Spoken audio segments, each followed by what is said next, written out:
So friends देखिए, आज हम लगाने जा रहे हैं क्लास 10th का सोशल साइंस का पेपर 2000 सालों का पेपर लगाएंगे। क्योंकि हम देखते हैं बहुत सारे क्वेश्चन ऐसे होते हैं जो बार बार पूछे जाते हैं, पेपरों में रिपीटेड होते हैं। सो फ्रेंड्स, आपको बहुत ज़्यादा प्रॉफिट हो सकता है इन क्वेश्चन आंसर लगाने में। और साथ ही फ्रेंड्स, आप एनालिसिस भी कीजिए कि आप किस लेवल तक पहुंच पाए हैं, अभी तक आपकी तैयारी कैसी है। तो चलिए फ्रेंड्स, ज़्यादा देर न करते हुए लगाते हैं। क्वेश्चन नंबर फर्स्ट देखते हैं। हिंद स्वराज पुस्तक के लेखक का नाम लिखिए। तो डियर फ्रेंड्स, हिंद स्वराज पुस्तक के लेखक हैं हमारे महात्मा गांधी जी। देखिए, हिंद स्वराज पुस्तक के लेखक महात्मा गांधी हैं। देखते हैं, राष्ट्रीय जलमार्ग संख्या 2 से संबंधित नदी का नाम लिखिए। राष्ट्रीय जलमार्ग संख्या 2 का संबंध ब्रह्मपुत्र नदी से है। ये क्वेश्चन थर्ड देखते हैं। दबाव समूह और राजनीतिक दल के बीच किसी एक अंतर को स्पष्ट कीजिए। दबाव समूह राजनीतिक दल में क्या अंतर है?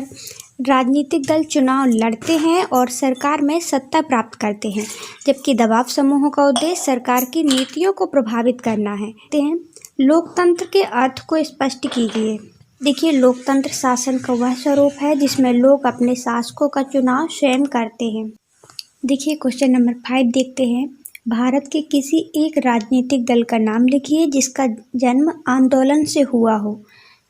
तो डियर फ्रेंड्स, वह राजनीतिक दल बताना है जिसका जन्म आंदोलन के कारण हुआ है। देखिए, भारत के राजनीतिक दल जिसका जन्म आंदोलन से हुआ है वो है असम गण परिषद, DMK मतलब द्रविड़ मुनेत्र कड़गम, IADMK आल मतलब इसका हुआ ऑल इंडिया अन्ना DMK। ठीक है। आप क्या है?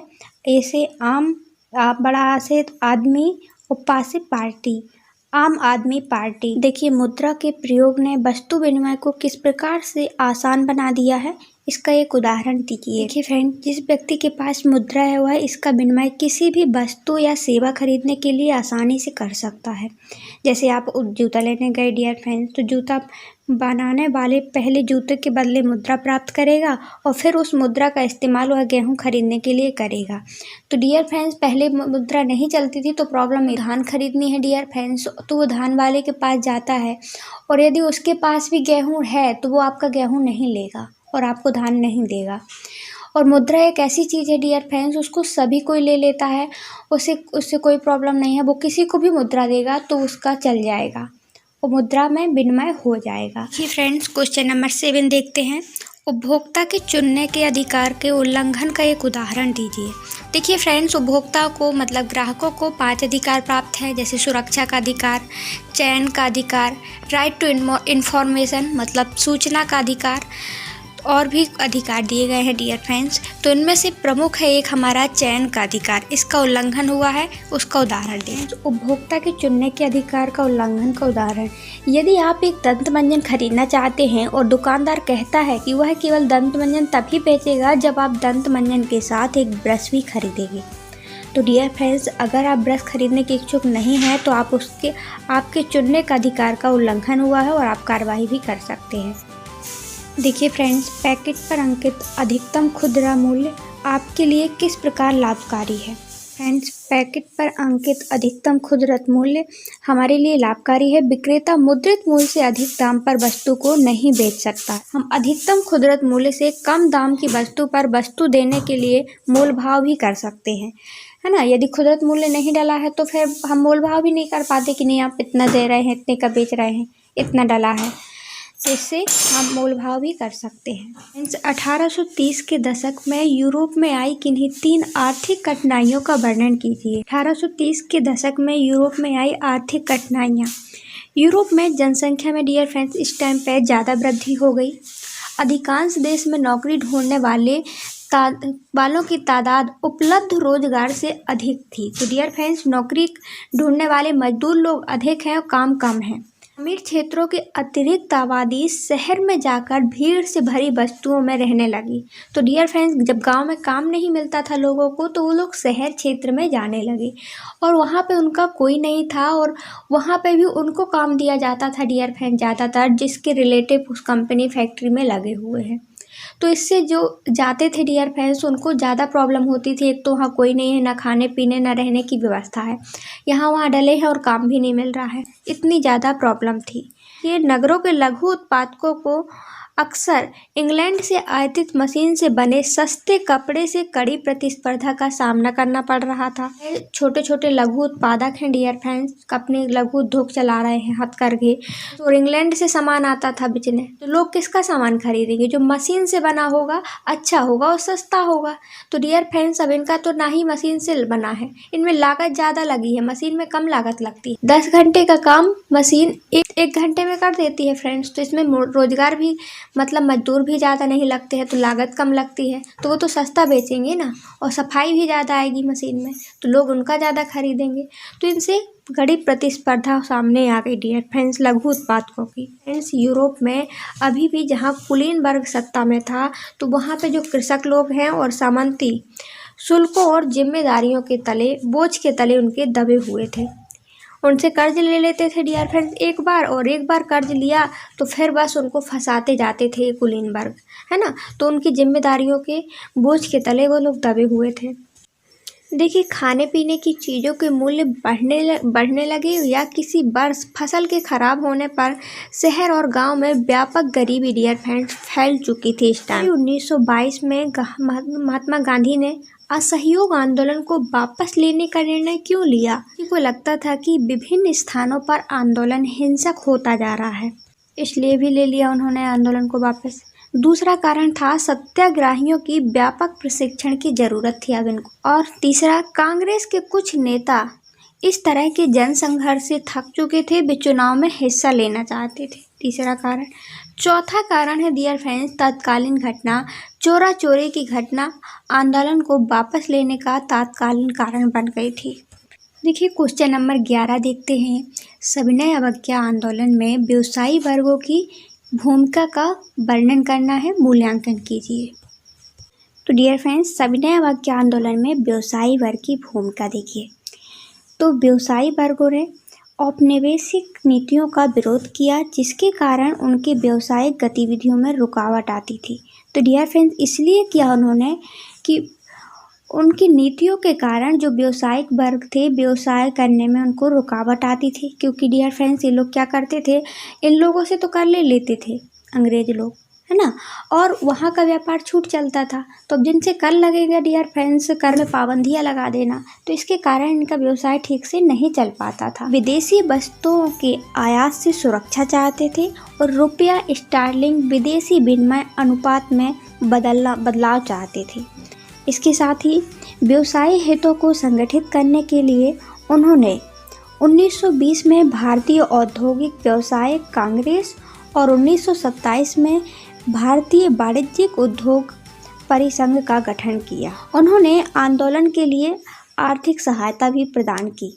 आयातित सामान को खरीदने और बेचने से इनकार कर दिया कि हम अवज्ञा करेंगे, आपके कानूनों का उल्लंघन करेंगे, शांति से करेंगे, और डियर फ्रेंड्स ना ही आपका कोई सामान खरीदेंगे और ना ही बेचेंगे। तो डियर फ्रेंड्स इससे क्या होगा, आपका व्यापार रुक जाएगा, है ना, और हमारा चलेगा, हम अपना सामान ही बेचेंगे। और लोगों ने भी अवज्ञा की कि विदेशी कपड़ा हमें खरीदने नहीं है, उनकी होली जला दी, है ना, ये सब चलता रहा। फिर वो व्यापार के कारण तो आए थे, जब व्यापार ही नहीं चलेगा डियर फ्रेंड्स, कोई सामान खरीदेगा ही नहीं उनका, तो वो कैसे रोकेंगे। चलिए देखते हैं क्वेश्चन नंबर 12। देखिए, भारत में दुर्ग, बस्तर, चंद्रपुर लौह अयस्क पेटी की किन्हीं 3 विशेषताओं को वर्णन कीजिए। किसका? दुर्ग, बस्तर और चंद्रपुर पेटी का।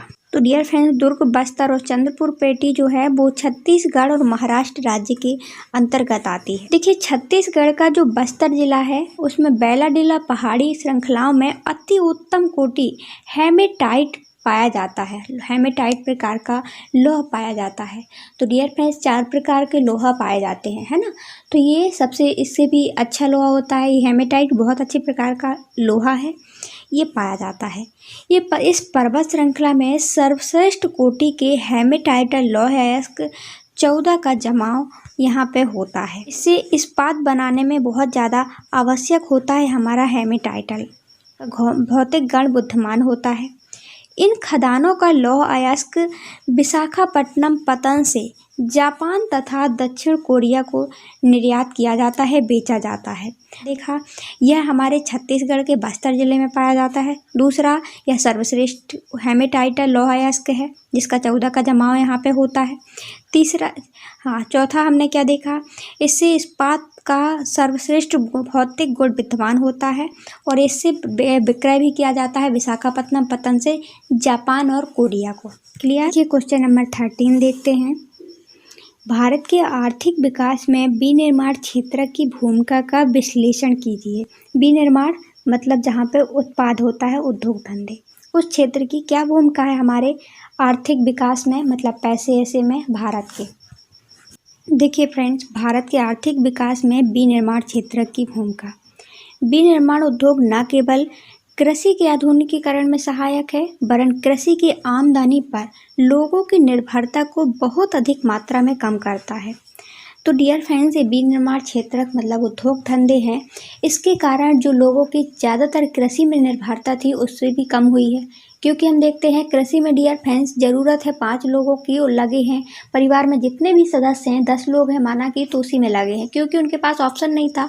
और इसके आ जाने से कृषि की निर्भरता कम हुई है, उनको रोजगार मिलना स्टार्ट हो गया है ना, विनिर्माण क्षेत्र के कारण।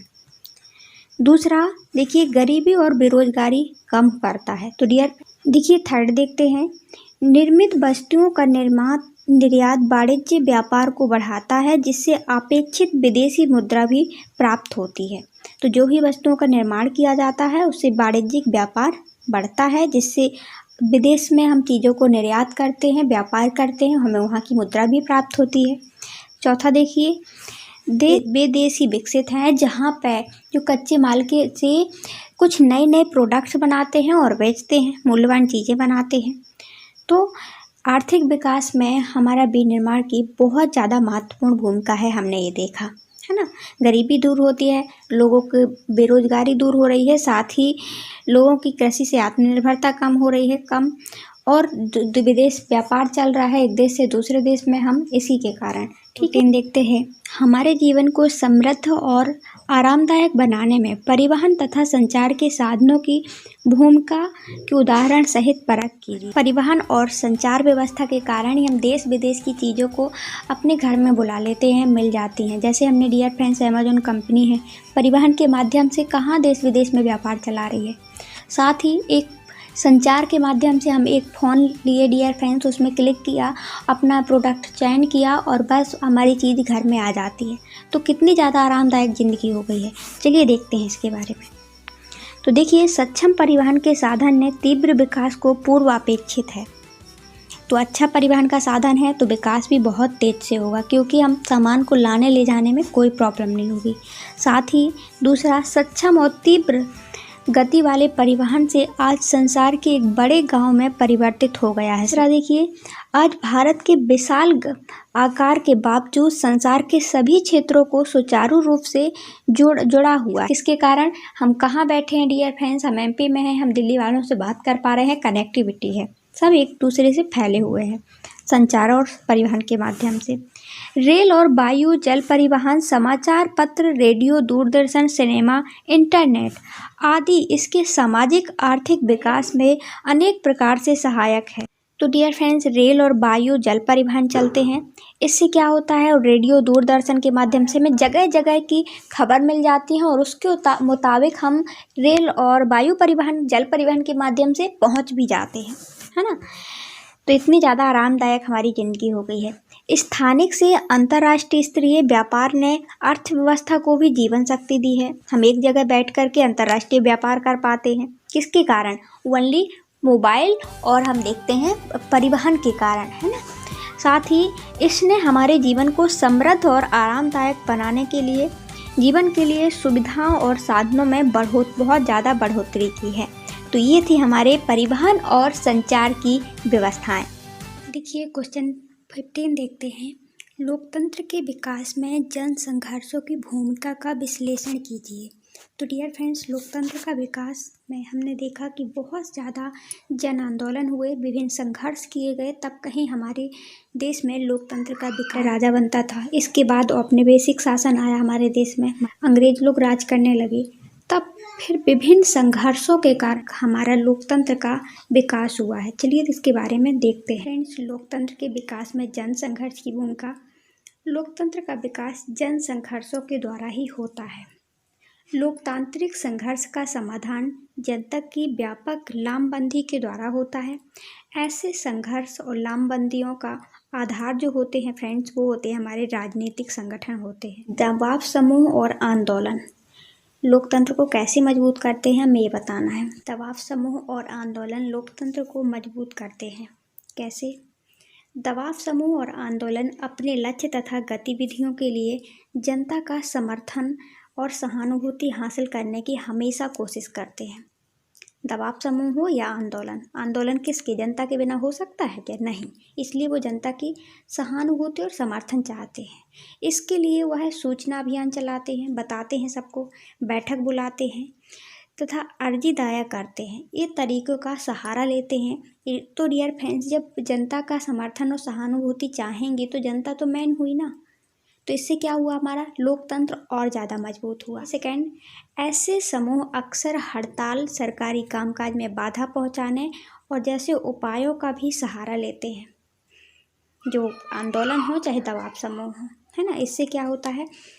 लोकतंत्र को और ज़्यादा मजबूती मिलती है कि जनता ही सब कुछ है। कुछ मामले में दबाव समूह दलों द्वारा ही बनाए गए होते हैं अथवा उसका नेतृत्व राजनीतिक दल का नेता करता है। दबाव समूह का कुछ दबाव समूह राजनीतिक दल की शाखा के रूप में भी काम करते हैं। इसके बाद देखिए, कभी कभी आंदोलन राजनीतिक दल का रूप अख्तियार कर लेते हैं। कभी कभी कई आंदोलन ऐसे होते हैं डियर फ्रेंड्स, जनता का ग्रुप होता है, आंदोलन करते हैं, जनसंघर्ष करते हैं लोग, और फिर वही आंदोलन के लोग क्या बन जाते हैं? एक प्रकार से यहाँ पे राजनीतिक दल का निर्माण हो जाता है। जैसे बीजेपी है, कांग्रेस है, और बहुत सारे दल हैं डियर फ्रेंड्स, तो ये भी आंदोलन ही राजनीतिक दल बन जाते हैं। क्वेश्चन नंबर 17 देखते हैं। लोकतांत्रिक व्यवस्था से किन मूल्यों के आधार पर यह उम्मीद करना उचित है कि वह सद्भावपूर्ण सामाजिक जीवन उपलब्ध कराएगी? तो डियर फ्रेंड्स, ये पूछा गया क्वेश्चन है कि लोकतांत्रिक व्यवस्था अन्य शासन से कैसे बेहतर है। ये 2018 में आया था। इसमें पूछा है कि लोकतांत्रिक व्यवस्था किन मूल्यों के आधार पर इससे उम्मीद करना उचित होगा कि हमारा सामाजिक जीवन यह सद्भावपूर्ण उपलब्ध करवाएगी। लोकतंत्र व्यवस्था में ये मूल्य होते हैं, ये नियम होते हैं जिनके आधार पर हम कह सकते हैं कि हमारा सामाजिक जीवन इन मूल्यों के कारण सद्भावपूर्ण होगा। चलिए ये मूल्य जान लेते हैं, इनकी नीतियाँ जान लेते हैं लोकतंत्र की। तो डियर फ्रेंड्स, लोकतांत्रिक व्यवस्था हमेशा समस्त लोगों में समानता का व्यवहार करती है, कभी किसी के साथ भेदभाव नहीं करती। दूसरा, व्यक्तिगत सभी को स्वतंत्रता का सम्मान प्राप्त है कि सभी लोग व्यक्तिगत रूप से स्वतंत्र हैं, कोई किसी का गुलाम नहीं है। देखिए तीसरा, लोकतंत्र अनेक सामाजिक विविधताओं में सामंजस्य स्थापित करता है। हम देखते हैं समाज में रूप, रंग, जाति, भेद, संस्कृति, अलग अलग भेदभाव हैं। इसके बाद भी सभी में सामंजस्य स्थापित करता है लोकतंत्र, सभी को समान मानता है। साथ ही लोकतंत्र टकराव और विस्फोटों जैसे हिंसक रूप लेने का अंदेशा को कम करती है। अब डियर फ्रेंड, जब जनता का राज रहेगा, जनता से ही वोट मिलेगी, तभी आप राज करेंगे 5 साल के लिए। तो इससे क्या होगा? आप जनता की सुनेंगे, कौन सी प्रॉब्लम है जनता में, कहाँ पे टकराव की स्थिति बन सकती है, कहाँ पे विस्फोटक स्थिति बन सकती है। जब जनता की आवाज़ को सुना जाएगा, उसको माना जाएगा, तो विस्फोट और टकराव और हिंसा का रूप तो कम होगा ही ना। क्यों करेंगे लोग विस्फोट? आंदोलन क्यों करते थे? क्योंकि उन पर नियम थोपे जाते थे। पर विभाजन और टकरावों को संभालने का गुण किसमें है? हमारे लोकतंत्र में। जितनी भी सामाजिक अंतर है, कोई टकराव होता है तो उसमें सामंजस्य बिठाने का काम करती है हमारी लोकतंत्र व्यवस्था। तो इन मूल्यों के आधार पर हम कह सकते हैं डियर फ्रेंड्स कि लोकतांत्रिक व्यवस्था में ने सद्भावपूर्ण सामाजिक जीवन उपलब्ध कराया है या उपलब्ध कराती है। क्लियर? भारत में बैंकों की किन्हीं 3 ऋण संबंधी गतिविधियों को स्पष्ट कीजिए। देखिए, बैंक जमा राशि के एक बड़े भाग को ऋण देने के लिए भी इस्तेमाल करते हैं, हम देखते हैं। साथ ही बैंक जो जमा राशि है उसको लोगों को ऋण संबंधी आवश्यकताओं को पूरा करने के लिए इस्तेमाल करते हैं। साथ ही फ्रेंड्स, जिनके पास अतिरिक्त राशि है, जो जमा करते हैं तो उनको ब्याज दे देते हैं, एवं जिन्हें राशि की बहुत ज़्यादा ज़रूरत है, कर्जदारों के बीच मध्यस्थता का काम करते हैं हमारे बैंक। मतलब जिसके पास रखा है डियर फ्रेंड्स, तो वो सेव करके रख लेते हैं, साथ ही ब्याज देते हैं। दूसरा, वही पैसा उन लोगों को पहुंचाते हैं जिनके लिए इसकी राशि की ज़रूरत है, जो कर्ज लेने आते हैं, लोन देते हैं, ऋण देते हैं। तो ये मध्यस्थता का काम करते हैं हमारे बैंक। साथ ही बैंक जमा पर ब्याज देते हैं, उससे ज़्यादा ऋण लेते हैं। 19 देखते हैं, बहुराष्ट्रीय कंपनियां किस प्रकार विश्व भर के उत्पादन को एक दूसरे के साथ जोड़ने का काम करती हैं। बहुराष्ट्रीय कंपनियां विश्व भर के उत्पादों को एक दूसरे के साथ जोड़ती हैं। उत्पाद मतलब कि जो बनी हुई चीज़ है। तो बहुराष्ट्रीय कंपनियां कई तरह के अपने उत्पाद कार्य का प्रसार कर रही हैं। हम देखते हैं अपने जो उत्पादन उन्होंने किया है वो उसको फैलाना चाहती हैं, बताना चाहती हैं, प्रचार करती हैं। विश्व के कई देशों को स्थानीय कंपनियों के साथ पारस्परिक संबंध स्थापित कर रही हैं। मतलब डियर फ्रेंड्स, एक देश से दूसरे देश में गई, वहाँ पे जो स्थानीय कंपनियाँ हैं उनके साथ व्यापार करने लगती हैं। डियर फ्रेंड्स, उनसे बोल देती हैं आप स्थानीय कंपनियों के साथ में कि आप हमारा माल बेचवाइए, या फिर डियर फ्रेंड्स आप अपने जो माल बनवाते हैं, उत्पाद बनवाते हैं, उनको बनवाइए और हमारे ब्रांड के साथ बेचिए, तो आपका ज़्यादा मुनाफा हो जाएगा। तो उनको ऑर्डर भी दे देती हैं, साझा मिलकर के काम करती हैं। कभी कभी अलग से निवेश भी कर देती हैं, कभी कभी साझा मिल जाती हैं उनसे, है ना। स्थानीय कंपनियों के साथ साझेदारी द्वारा आपूर्ति के लिए स्थानीय कंपनियों के निकट प्रतिस्पर्धा करके उन्हें खरीद करके कई प्रकार से, एक तो उन पर मिल करके साथ में मिलकर व्यापार करेंगी बहुराष्ट्रीय कंपनियां, या फिर उनमें प्रतिस्पर्धा हो जाएगी, या फिर सीधे उन स्थानीय कंपनियों को किसी और देश की कंपनी को खरीद लेंगी और ख़रीद करके सीधे अपने ब्रांड, अपना माल बनवाएंगी, उसमें अपना ब्रांड का अपनी चीज़ देंगी, काम खत्म, है ना। बहुराष्ट्रीय कंपनियां दूरस्थ स्थानों के उत्पादन पर अपना प्रभाव जमा रही हैं। परिणाम क्या हुआ है? परिणामतः दूर दूर स्थानों पर फैला उत्पादन परस्पर एक दूसरे से संबंधित हो गया है ना।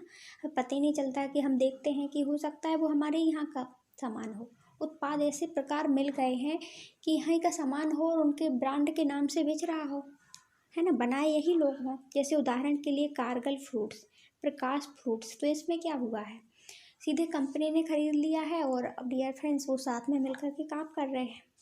क्वेश्चन नंबर 20 देखते हैं। उपभोक्ता सुरक्षा अधिनियम कोपरा 1986 के अंतर्गत उपभोक्ता विवादों को निपटाने के लिए त्रिस्तरीय न्यायिक तंत्र का महत्व और विश्लेषण बताना है।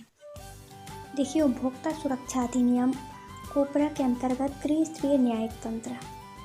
कोपरा के अंतर्गत देश, राज्य, जिला 3 स्तर पर न्यायिक तंत्र स्थापित किया गया है, जिसमें यदि हम देखें तो जिला स्तर पर 20 लाख तक के दावे से संबंधित मुकदमों पर विचार किया जाता है। वहाँ पे यदि आपका डियर फ्रेंड्स नुकसान ग्राहक का 20 लाख से कम का हुआ है तक का हुआ है, तो वो जिला न्यायालय पे जा सकता है, जिला उपभोक्ता न्यायालय में जा सकता है।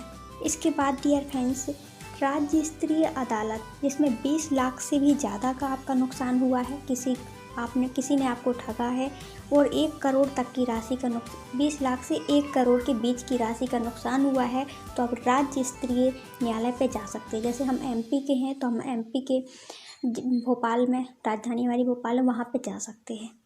इसके साथ ही देखिए तीसरा, राष्ट्रीय स्तर पे अदालत पे कौन जाता है डियर फ्रेंड, जिसका नुकसान 1 करोड़ से भी ऊपर का हुआ है, तो उस मुकदमे पे राष्ट्रीय स्तर पर जाते हैं। तो राष्ट्रीय स्तर मतलब देश के स्तर पर, देश में हमारी राजधानी क्या है, दिल्ली में है हमारा उपभोक्ता राष्ट्रीय स्तर न्यायालय, ठीक है ना।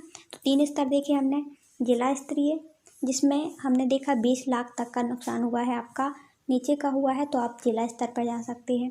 इससे भी ऊपर का हुआ है 20 लाख से 1 करोड़ तक के बीच का, तो आप राज्य स्तर पे जा सकते हैं। और 1 करोड़ से ऊपर का हुआ है फ्रेंड्स, तो आप केंद्रीय स्तर पर, राष्ट्रीय स्तर पर उपभोक्ता न्यायालय में जा सकते हैं। स्पष्ट अभिव्यक्ति 1789 में फ्रांसीसी क्रांति के साथ हुई थी। इस कथन की परख कीजिए, स्पष्ट कीजिए। देखिए, राष्ट्रवाद की पहली स्पष्ट अभिव्यक्ति 1789 ईस्वी में फ्रांसीसी क्रांति के साथ हुई थी। और इस फ्रांसीसी क्रांति के कारण डियर फ्रेंड्स, जो राजनीतिक और संवैधानिक बदलाव हुए, उससे जो प्रभुसत्ता थी तो वो निकल कर के सीधे राजतंत्र से निकल कर के प्रजातंत्र में आ गई। मतलब नागरिकों के समूह में हस्तांतरित हो गई, वहाँ प्रजातंत्र स्थापित हो गया इस क्रांति के कारण 1789 में। अब डियर फ्रेंड्स, जो फ्रांसीसी लोग थे जिन्होंने स्वतंत्र हुए हैं, उनको अपनी पितृभूमि और नागरिक के साथ सामूहिक पहचान की भावना पैदा होने लगी उनमें। तो डियर फ्रेंड्स, जैसे हमारे यहाँ पे हमारी नागरिक पहचान क्या है, हमारी नागरिकता क्या है कि हम भारत देश के नागरिक हैं, है ना। तो हम सभी की एक पहचान है। लेकिन जैसे ही वहाँ पे निकल के आए डियर फ्रेंड्स, वहाँ पे भी उनकी पहचान हो गई कि हम किसी राजा के गुलाम नहीं हैं, हमारी पहचान है, हम अलग हैं, है ना, पितृभूमि की। यहाँ पे नेशनल असेंबली का भी निर्माण हुआ 1789 में, जिससे नई नई स्तुतियाँ रची गई। हम देखते हैं अपने देश के प्रति गाने गाए गए, स्तुतियाँ हुई हैं, शपथ ली, केंद्रीय कानून शुरू किए गए। अब डियर फ्रेंड्स, वहाँ पे सभी के लिए एक समान कानून बनाए गए, जबकि पहले जब राजतंत्र था तो सभी के लिए कानून नहीं थे। वर्ग विशेष के लिए डियर फ्रेंड्स अलग रियायत दी जाती थी, अलग कानून था, और दूसरे के लिए अलग कानून था, भेदभाव किया जाता था एक प्रकार से।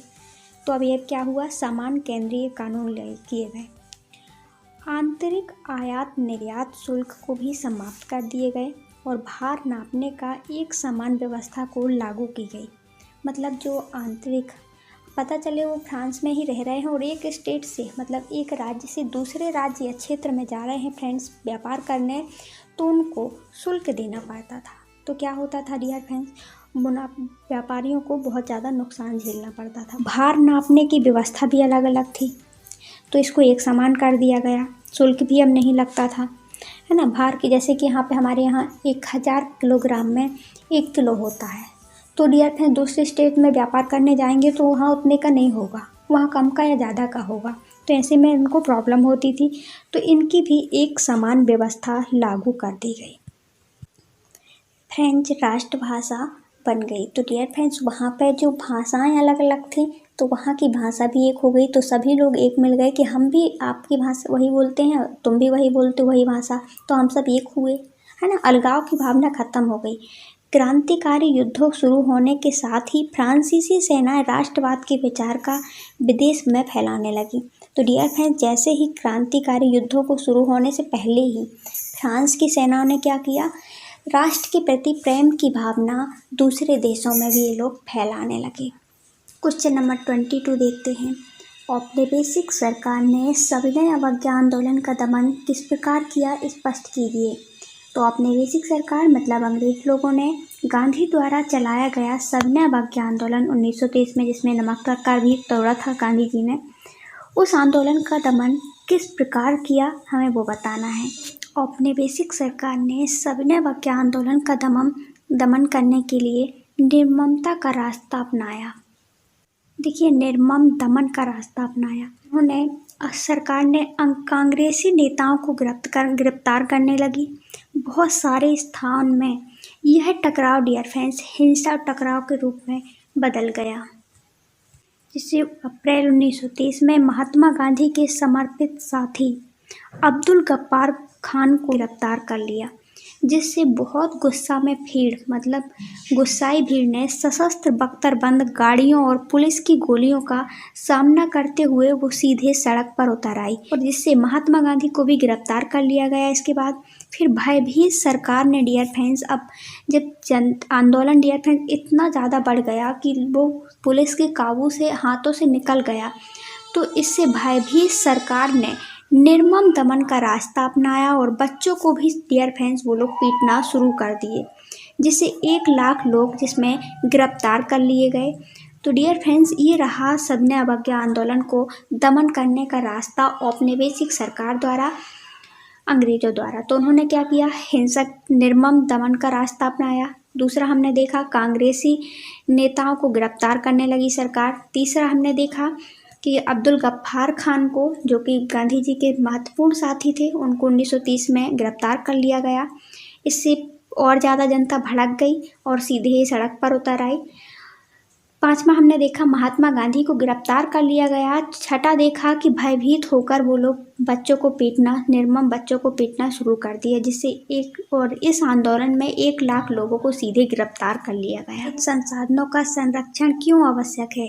खनिज संसाधनों के संरक्षण के कोई 4 तरीके बताना है। खनिज निर्माण भूगर्भिक प्रक्रियाओं को इतनी धीमी गति से होती हैं कि इसके वर्तमान उपभोग की दर की तुलना में इसके पुनर्निर्माण की दर अपरिमित है रूप से थोड़ी है। तो डियर फ्रेंड्स, हमें खनिज संसाधनों का संरक्षण करना इसलिए आवश्यक है क्योंकि जितनी गति से डियर फ्रेंड्स खनिज संसाधनों का हम उपयोग करते हैं, उतनी गति से ये चीज़ें खनिज संसाधन पुनः प्राप्त हमें नहीं होंगे, ना ही होते हैं, और इनकी बनने की गति बहुत धीमी है ना। क्योंकि नवीनीकरण तो है नहीं है कि हम फिर से पेड़ लगा देंगे तो फिर से उगाएंगे, है ना। इनको बनने के लिए हजारों साल लग जाते हैं। संसाधन सीमित हैं तथा अनवीनीकरण योग्य है, इसलिए हमें सोच समझ के इनको यूज करना पड़ेगा। धरातल पर अधिकांश खनिज असमान रूप से वितरित हैं। सभी जगह एक सी नहीं है कि सभी जगह बहुत सारे खनिज हैं या बहुत ज़्यादा, कहीं पे कोई खनिज बिल्कुल भी नहीं है, कहीं पे बहुत ज़्यादा है। तो डियर फ्रेंड्स, इसलिए हमें सोच समझ के यूज करना है ना। कि जो चीज़ यहाँ दिख रही है तो ज़रूरी नहीं कि सब जगह हो, इतनी बस हो। तो इसके क्या उपाय हैं, हम किस प्रकार इसका उपयोग करें? तो डियर फ्रेंड, खनिज संसाधनों का सुनियोजित मतलब ज़रूरी होने पर एक ध्यान करके कि कैसे हम कितना ज़्यादा उपयोग कर रहे हैं, सतत पोषणीय ढंग से उपयोग करना है, जिससे कि आने वाली पीढ़ी को भी बच सके। सतत पोषणीय मतलब कि आने वाली पीढ़ी के लिए भी हम बचा सकें, इस प्रकार उपयोग करना है इन खनिज संसाधनों का। निम्न कोटि के अयस्कों का कम लागत पर प्रयोग करने के लिए उन्नत प्रौद्योगिकी का सतत विकास करते रहना होगा। धातुओं का पुनः चक्रण करके, एक बार कोई धातु यदि बन गई है तो हम उसे पुनः बना सकते हैं। यूज कर ले गई, खराब हो गई, फिर हम फिर से बना सकते हैं। जैसे हमने देखा स्टील का कोई हमने बर्तन हमने खरीदा, उसको हमने यूज कर लिया, उसको यूज करने के बाद वो फूट उट गया, कुछ कहीं कमी आती है तो हम पुनः डियर फ्रेंड्स उसको गला करके मतलब कंपनी वाले को दे सकते हैं, जिससे वो गला करके कोई नया डिब्बा वगैरह बना सकता है ना। वृद्धि धातुओं का उपयोग करना, इस स्थानों का भी हम उपयोग कर सकते हैं। इसके स्थान पर कोई और यदि यूज है तो उसका कर सकते हैं। जैसे कि हम धातु का उपयोग न करके, जैसे आजकल हम देखते हैं टब चलते हैं, प्लास्टिक की चीज़ों का उपयोग कर सकते हैं। तो इस प्रकार भी हम खनिज संसाधनों को बचा सकते हैं। 24 देखते हैं, भारतीय अर्थव्यवस्था में रसायन उद्योगों की भूमिका का विश्लेषण कीजिए। रसायन उद्योगों की भारत की अर्थव्यवस्था में इकोनॉमी मतलब पैसे ऐसे में संबंधित क्या भूमिका है, चलिए बात करते हैं। तो इसकी भागीदारी सकल घरेलू उत्पाद में लगभग 3% है। यह उद्योग मतलब रसायन उद्योग एशिया का तीसरा तथा विश्व के आकार की दृष्टि से 12वें स्थान पर है। जो रसायन उद्योग है उसमें लघु तथा बृहत्तर दोनों प्रकार की विनिर्माण इकाइयाँ भी सम्मिलित हैं। अकार्बनिक और कार्बनिक दोनों क्षेत्रों में तीव्र वृद्धि दर्ज की गई है हमारे रसायन उद्योग की। इससे कार्बनिक और अकार्बनिक दोनों क्षेत्रों में महत्वपूर्ण भूमिका निभाता हमारा रसायन क्षेत्र है। इसके साथ ही देखिए कार्बनिक यदि बात करें तो कार्बनिक में कौन आता है, रसायन पेट्रो रसायन शामिल है कार्बनिक में। रसायन में जो कृत्रिम वस्त्र जैसे रबड़ वगैरह बनते हैं, प्लास्टिक रंजक बन जाते हैं, इस दवाइयाँ औषधि रसायन बनाने के प्रयोग किया जाता है। तो कार्बनिक क्षेत्र में हम देखें तो सल्फ्यूरिक अम्ल है, उर्वरक है, कृत्रिम वस्त्र है, प्लास्टिक है, गोंद है, रंग रोधन आदि शामिल किए गए हैं अकार्बनिक पदार्थों में। तो डियर फ्रेंड्स, ये सारी चीज़ें बनती हैं हमारे रसायन से। कार्बनिक पदार्थ भी हमने देखा जो प्लास्टिक वगैरह है, रंजक है, रबड़ है, दवाइयाँ हैं। अकार्बनिक में अम्ल है, उर्वरक है, कृत्रिम वस्त्र हैं, प्लास्टिक हैं, ये सारी चीज़ें बनाई जाती हैं हमारे रसायन से। इतनी ज़्यादा महत्वपूर्ण भूमिका है रसायन की। साथ ही रसायन उद्योग अपने आप में एक बहुत बड़ा उपभोक्ता भी है। उद्योग की भूमिका आपको समझ में आई। देखिए यह सकल घरेलू उत्पाद में इसका 3% उपयोग किया 3% भागीदारी है। एशिया में तीसरे नंबर में और विश्व में 12वें स्थान पर है। लघु और बृहत्तर दोनों प्रकार की इकाइयाँ सम्मिलित हैं। कार्बनिक और अकार्बनिक पदार्थ बनाए जाते हैं। कार्बनिक में हमने देखा और अकार्बनिक में अलग अलग चीज़ें देखी। क्लियर? देखिए देखते हैं लोकतंत्र की किन्हीं 5 विशेषताओं का वर्णन कीजिए। तो फ्रेंड्स, लोकतंत्र की विशेषताएं हैं नागरिकों में समानता को बढ़ावा देना, पहली विशेषता है। हम देखते हैं हमारे सभी को समान माना जाता है लोकतंत्र में। व्यक्ति की गरिमा को बढ़ाता है हमारा लोकतंत्र। तीसरा, इसमें फैसलों में बेहतरी आती है, क्योंकि लोकतंत्र में हम देखते हैं जनता की इच्छाओं से फैसले लिए जाते हैं और ऐसे फैसले लिए जाते हैं जो सभी के लिए लाभकारी हो, किसी वर्ग विशेष के लिए हानिकारक ना हो। जैसे बांध बनाने की योजना, तो डियर फ्रेंड्स में बहुत सारे लोगों को प्रॉब्लम होती है, उनके बसे बसाए घर उजड़ जाते हैं, बांध बनने में बहुत बड़ी वो है, तो उनको भी डियर फ्रेंड्स मुआवजा दे दिया जाता है। तो पक्ष और विपक्ष होते हैं, जिसके कारण कोई भी फैसला डियर फ्रेंड्स नीति पक्ष लेके आता है तो विपक्ष उसकी कमी निकालने के लिए बना होता है। तो इससे जो न्याय कानून बनते हैं, जो निर्णय लिए जाते हैं, फैसले लिए जाते हैं, वो सही होते हैं, बेहतर होते हैं।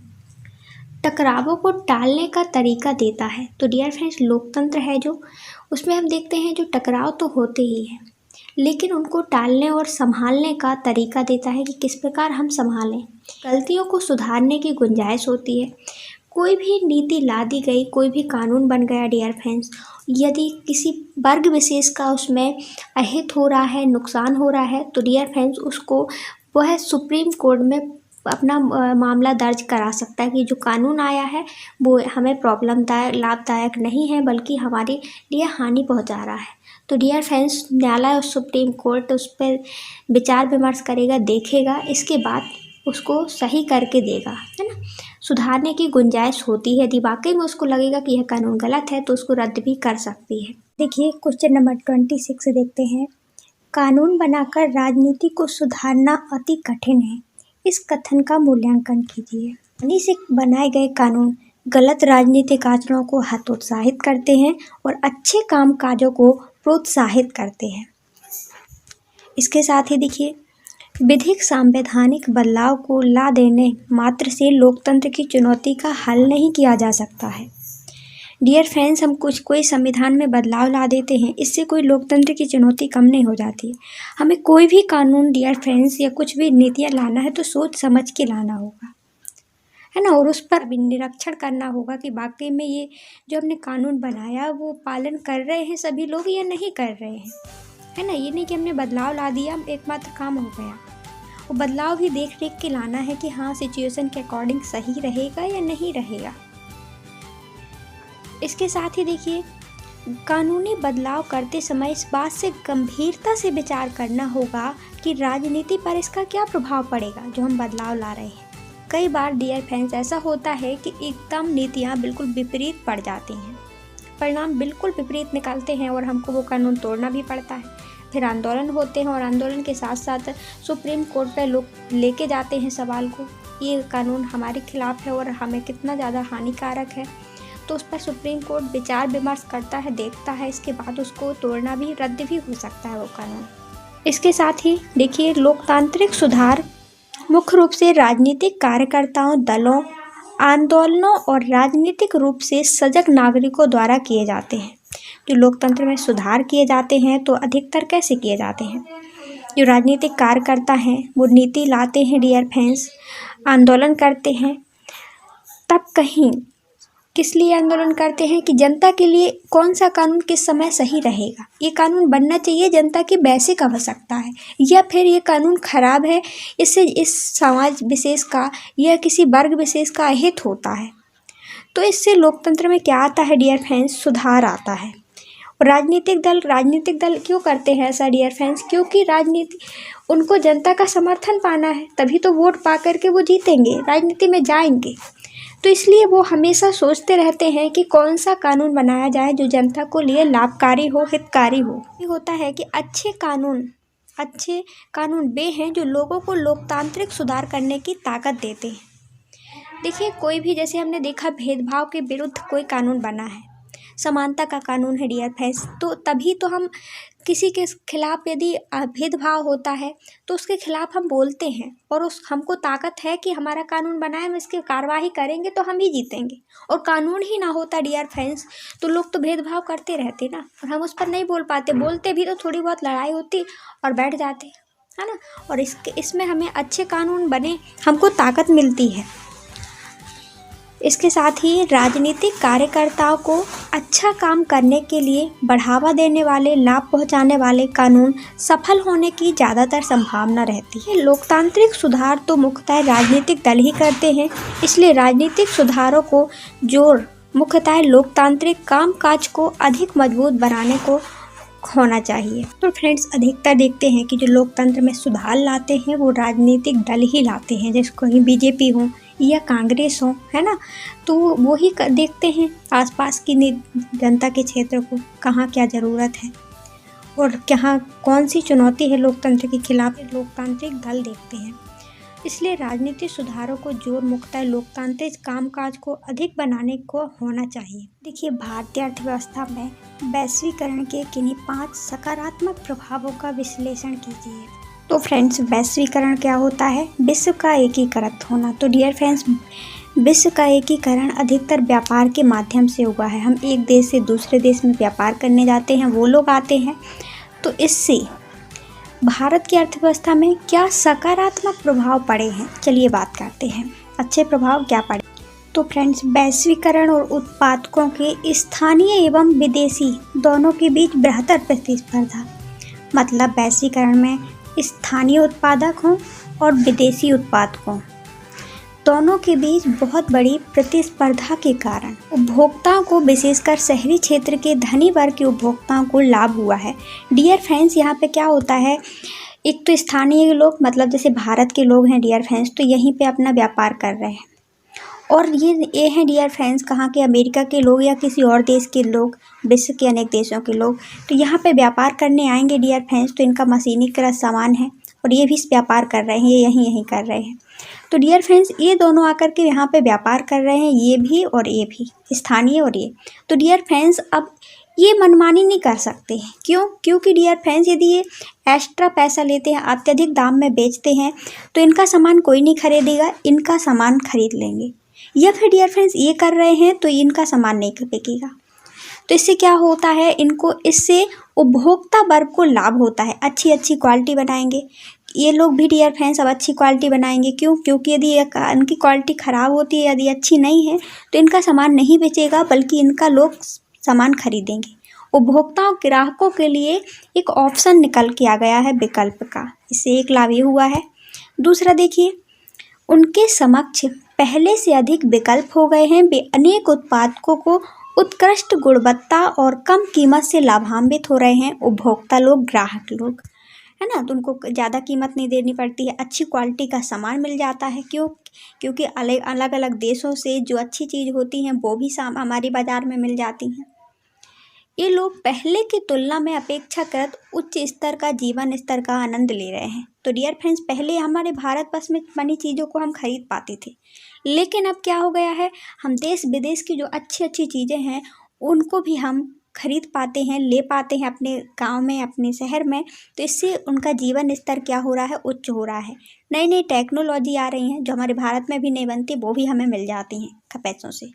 देखिए, स्थानीय कंपनियां कच्चे माल की आपूर्ति से समृद्ध हुई हैं।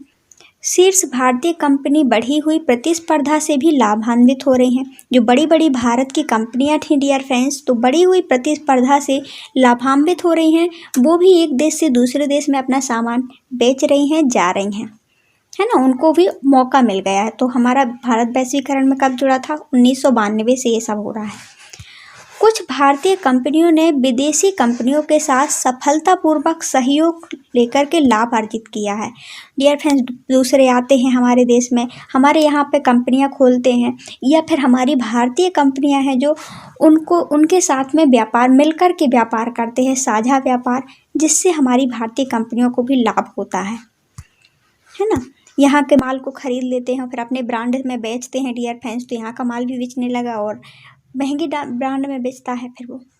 देखिए, विगत 20 वर्षों से बहुराष्ट्रीय कंपनियों ने भारत में, अपने देश में निवेश करना शुरू कर दिया है। विशेषता जैसे टेलीफोन, सेल फोन हैं, मोटर गाड़ियां हैं, इलेक्ट्रॉनिक उत्पाद हैं, ठंडे पेय पदार्थ हैं आदि। तो डियर फ्रेंड्स, इससे क्या होता है, बहुराष्ट्रीय कंपनियां हमारे भारत में निवेश कर रही हैं, तो हमारे देश का सामान भी बिक रहा है, हमारे देश में उत्पादन हो रहा है डियर फ्रेंड्स। ये टैक्स देती हैं हमारे देश को, तो निवेश करती हैं, तो डियर फ्रेंड्स है ना, हमारे देश में सामान बिकता, हमारे देश का नाम होता है, साथ में टैक्स भी देती हैं और यहाँ के बहुत सारी चीज़ों मिलकर के काम करते हैं। हमारे देश का भी डेवलप हो रहा है, हमारे देश के लोग भी अच्छी अच्छी गुणवत्ता की चीज़ें बनाते हैं। क्योंकि यदि हम नहीं बनाएंगे तो हम पीछे रह जाएंगे प्रतिस्पर्धा में और हमारा सामान नहीं बेचेगा।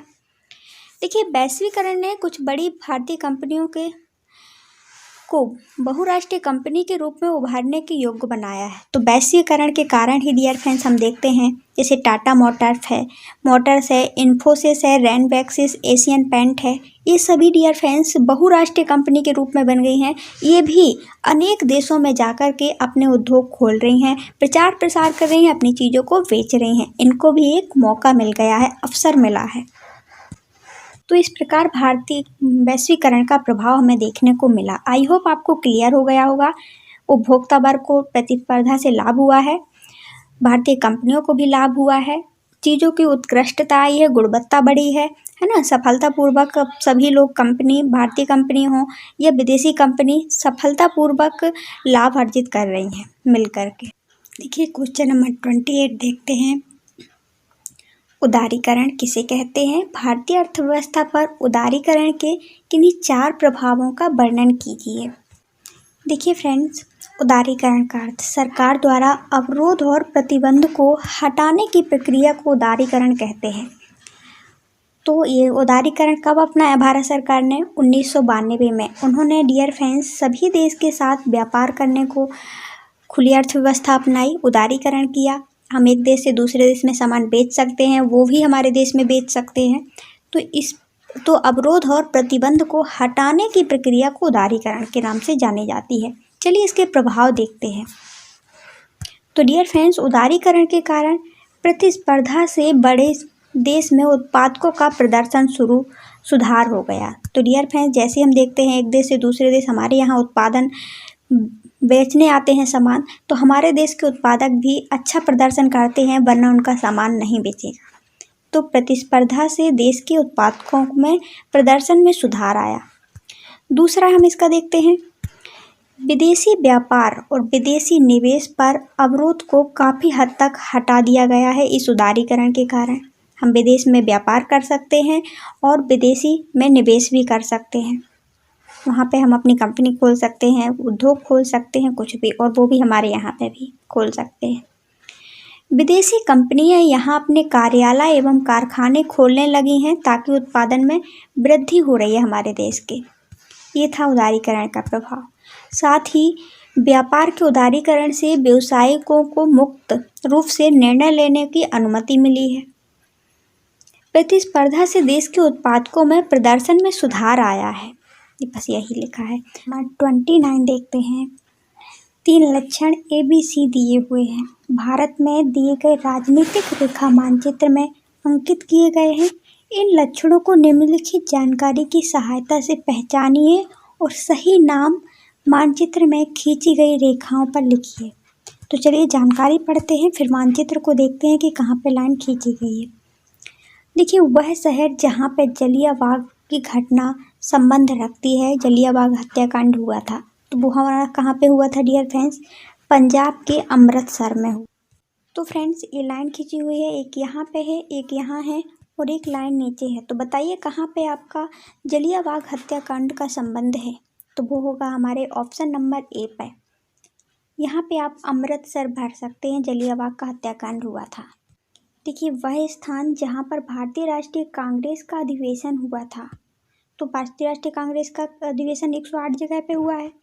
चलिए, तो देखिए फ्रेंड्स, यहाँ पे आप भर सकते हैं, ये रहा हमारा चेन्नई मद्रास में, यहाँ पे भी भारतीय राष्ट्रीय कांग्रेस का अधिवेशन किया गया था। ऊपर तो भर नहीं सकते, क्योंकि डियर फ्रेंड्स वहाँ पे हमने देखा कि अमृतसर में जलियांवाला हत्याकांड हुआ था। देखिए, वह स्थान जहाँ पे गांधी जी ने नमक कानून तोड़ा था, तो वो है हमारा गुजरात का दांडी। तो फ्रेंड्स, सी नंबर पे आप भर सकते हैं। यहाँ पे देखिए, ये हमारा गुजरात वाला इलाका है पूरा, इतना। तो डियर फ्रेंड्स, यहाँ पे हुआ था हमारा दांडी मार्च, मतलब ये वाले इलाके पे। देखिए, क्वेश्चन दृष्टिबाधित बच्चों के लिए है। चलिए देखते हैं, भारत के भारत के दिए गए राजनीतिक रेखा मानचित्र पर निम्नलिखित उपयुक्त चिन्हों को दर्शाइए और उनके नाम लिखिए। तो ए नंबर पे क्या है, नरोरा आणविक ऊर्जा संयंत्र। यह कहाँ पे है डियर फ्रेंड्स, रेखा मानचित्र में बताना है आपको। तो ये हमारे उत्तर प्रदेश में है। तो आप देख सकते हैं ये रहा डियर फ्रेंड्स हमारा यूपी और यहाँ पे है नरोरा आणविक ऊर्जा संयंत्र। देखिए फ्रेंड्स बी नंबर, तूतीकरण प्रमुख सामुद्रिक पतन। यह कहाँ पे है डियर फ्रेंड्स, तो तूतीकरण हमारा पड़ता है तमिलनाडु पर सामुद्रिक पतन। देखिए फ्रेंड्स तूतीकरण पड़ता है हमारा तमिलनाडु पर, यहाँ पे पड़ता है, क्लियर। तो तूतीकरण आप यहाँ पे भर सकते हैं। देखिए भिलाई लौह इस्पात संयंत्र, यह कहाँ पे स्थापित किया गया था, तो भिलाई लौह इस्पात संयंत्र ये हमारे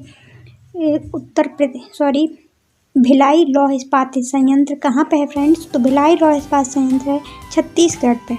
देखिए फ्रेंड्स भिलाई कहाँ पड़ता है, ये रहा हमारा छत्तीसगढ़, यहाँ पे पड़ता है भिलाई लौह इस्पात संयंत्र। नरोरा हमने देखा ये यूपी में पड़ता था। तूतीकरण सामुद्रिक पतन ये कहाँ पड़ता है, तमिलनाडु पे। आई होप आपको क्लियर हो गया हो।